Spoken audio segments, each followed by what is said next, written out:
Mom stole my college fund, so I got her arrested. My mom, always chasing the next big paycheck, swiped every dime I had saved for college to throw herself a fourth wedding, so I showed up to wreck it, wearing a t-shirt I had made that called her out, and ended up getting her locked up. I lost my grandma when I turned 18. She was a hard-working lady, no fluff about her, running her furniture repair shop for 50 years and raising 3 kids, including my mom, who was the middle one and always butting heads with her. Growing up, I'd catch them arguing over dumb little things, and I'd scratch my head wondering what the deal was until it hit me. Grandma couldn't stand my mom because of me. My aunt told me the real story. My folks never wanted a kid, and from the day I was born, they held it against me. For the first 6 months, I stayed with Grandma while Mom figured herself out, but then Grandma laid down the law and made my parents step up. As a kid, I took a lot of heat from them. My dad especially would sling names like dummy or goofball at me if I messed up even a little, and it stung bad. Funny thing is, even with all that, I turned out to be the sharpest of my cousins when it came to school. My folks pushed me hard to study, and I got hooked on the idea of getting a science degree. But they'd also smack me around for stuff that didn't even matter, like painting my nails or chatting with a guy. Dad wouldn't let me touch makeup, hated when I wore anything snug, even just yoga pants and a baggy shirt, and pretty much anything that screamed girl was off limits. I was still figuring myself out, and his iron grip messed with my head. Whenever they fought, somehow it'd circle back to being my fault. Mom was always griping that I didn't pull my weight at home, but truth is, I was raised to pitch and I'd fold 2 loads of laundry a day, scrub a bathroom, wash dishes, sweep floors, you name it, and never once whined. Still, they acted like I was invisible. I felt like a servant they didn't even notice. Back then, I followed their rules to a T, did what they said, steered clear of what they didn't, never touched booze or drugs, and kept my clothes modest. Couldn't hang out with friends, not even for a birthday, and having them over? Forget it. I'd make up reasons to stick around school longer just to breathe a little, soaking up time with people outside those walls. Then my dad got hit with terminal cancer, and everything flipped. I didn't like how he ran my life, but I didn't want him gone either. Mom? She didn't care. She bailed on him, saying she wasn't about to be tied to a sick man. We watched her pack up and walk out, and it broke him. I was 14, sitting there while he fell apart on the porch. He'd always crack a beer out there when things got rough, so when I heard him sobbing, I grabbed one from the fridge and handed it over. He lost it when he saw me trying to help the only way I knew how, and after that, something shifted. He stopped being mean, stopped hitting me. I'd even say he turned into a decent dad once she was gone. They divorced quick since he'd locked her out with a prenup, leaving her with nothing. A month later, she was shacked up with some old high school flame named Morty. She hated when I'd come around on weekends. Dad would drop me off, and she'd dodge me with excuses. It felt like she'd cut me out along with him. Grandma kept me steady, though. She'd have me and my cousins over for sleepovers once a month, and those nights are still gold to me. 5 months after the split, Mom married Morty, who got her a house thinking they'd build a life. She had other ideas. When I'd visit, rare as it was, she'd be glued to her phone, laughing with some mystery guy, only hanging up when Morty walked in. He caught her cheating eventually, and they fought hard, but she sweet-talked him into staying. Meanwhile, Dad's cancer was eating him alive. He'd hang out with me as much as he could in those final days. I'd get home from school scared he'd be gone. One night, after chemo failed, he passed in his sleep.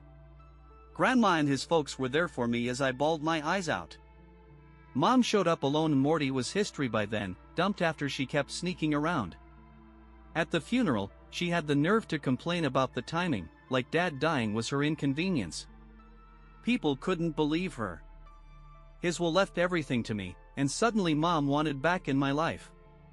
Grandma saw through it. She knew Mom was after the cash Dad left me. She and my aunt sold his stuff and set up a college fund for me, but since I wasn't 18, Mom's name got tacked on. Morty divorced her around then, and with no prenup, she scored big. Grandma warned her to keep her hands off my money since she had her own, and Mom nodded along. Living with her after that felt weird. She was like a stranger, acting like some wild teenager, out every night, bringing random guys home. I'd wake up to a new face in the kitchen daily. At 16, she brought in husband number 3, Joe, who hated me from day one, always picking at me for no reason.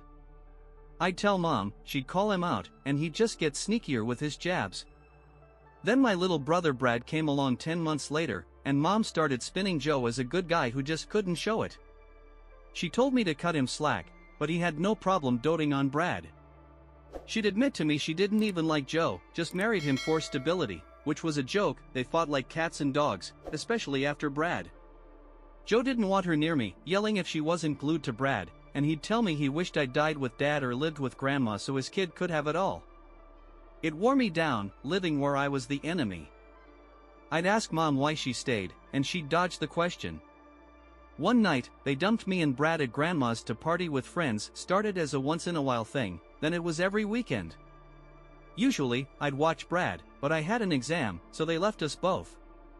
I loved Grandma's. She'd cook killer meals while I studied, and Brad played with his toys.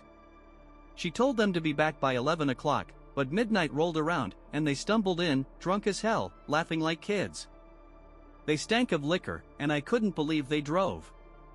Joe grabbed Brad. Mom told me to pack up, but Grandma wasn't having it. She chewed them out for being late and wasted, said it was too risky for us to go with them, and told Joe to Uber us home and leave the car. Joe snapped back, saying he knew best for his kid, and it turned into a screaming match. Mom just stood there, too drunk to think. I begged them to stop. Brad was freaking out, but they didn't hear me. Joe started trashing me and Grandma, saying he put up with us for Mom's sake. Grandma threatened to call the cops, and Joe, out of his mind, hauled off and slapped her. I yelled as it echoed. Brad cried, and Grandma told me to dial 911 while Mom froze. I was a mess on the phone, but the operator got it, staying with me until the police showed. Joe panicked when he heard sirens, begging Grandma not to press charges, saying it'd ruin him and Mom. They cuffed him for assault anyway. He yelled for Mom to bail him, but she just cried and screamed back. Grandma told her to ditch him or she'd call child services and take us both. Mom agreed, scared stiff. Turns out they'd done drugs that night too. Mom dodged arrest by keeping quiet. Me and Brad crashed at Grandma's. I couldn't face Mom alone after that. Next day, she sobered up, saw what Joe did, and divorced him, cutting him off. Family ripped into her. Why'd she wait so long? My aunt and uncle swore her off for good. Joe got probation, counseling, and a no-contact order unless Mom supervised visits with Brad, but she wasn't having it and took a fat settlement. I moved to Grandma's. Mom hated losing her babysitter but couldn't argue. Turned 18 this year, stoked to be free, but a week later, Grandma had a heart attack out of nowhere and passed. Pearl split stuff up: jewelry for Mom and my aunt, a car for my uncle, college cash for my cousins, and her house for me since we were tight and she didn't want me back with Mom. I cried happy tears. Her place was my safe spot. Brad got nothing, maybe because he's my half-brother. Mom flipped, saying my house was worth more than her share and it wasn't fair, even griped that Brad got zilch, calling Grandma selfish. I told her she's lucky she got anything after Joe. She raged, told me to sell the house and move in with her. I said no way, I love it too much. Living alone's been great, no more poison around me, just therapy to handle Grandma's death. Took a gap year, and since I'm 18, I wanted Mom off my trust fund, needed her to sign off. Met her new guy, Robin, younger than her usual, but I didn't care. Asked to talk alone, thought she'd agree since it's Dad's money for me, but she freaked, said I'm too young to control it and don't need it yet. I got suspicious, hung with Brad, then drove home realizing she might have tapped my cash. Lawyer said she had to sign, but I could check the balance and bam, she'd been skimming for years, then drained it after our chat. I was gutted, crying for days, knowing she'd lie if I asked. Then she called, gushing about marrying Robin, the one, and her big wedding plans.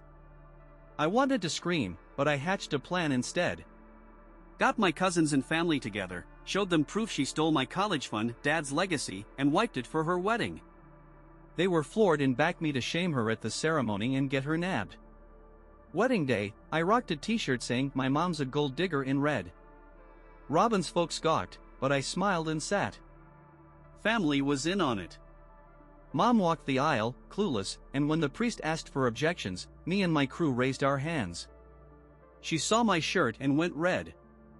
I stood, showed the crowd papers proving she stole from me, asked why she'd rob her kid after 3 marriages and alimony. Robin asked about her past. She'd lied to him. She yelled I'm childish, claimed the money was hers since she birthed me. I said it's illegal, she'd pay. Robin asked if my cash funded the wedding, she clammed up, admitting it. I lost it, family piled on, she said it's private, and it got ugly, my aunt and her shoved each other. Cops came, arrested her for freaking out. She's charged with fraud now. I can't believe I did it, but she forced my hand. Some relatives say I went too far, others say she had it coming. Update 1, smiley face, thanks for the support, I felt bad at first, never hated her till this, but it's her mess. Lawyers solid, we'll win, and Brad's fine with Joe. Update 2, smiley face, 6 months later, court said she owes me every cent, she's selling everything to pay. It's a win, and grandma and dad would be proud. Update, pet smiley, 3 months on, she paid up, I cut her off for good, family too. Gap year's been healing, and I'm eyeing 2024 plans with my cousins.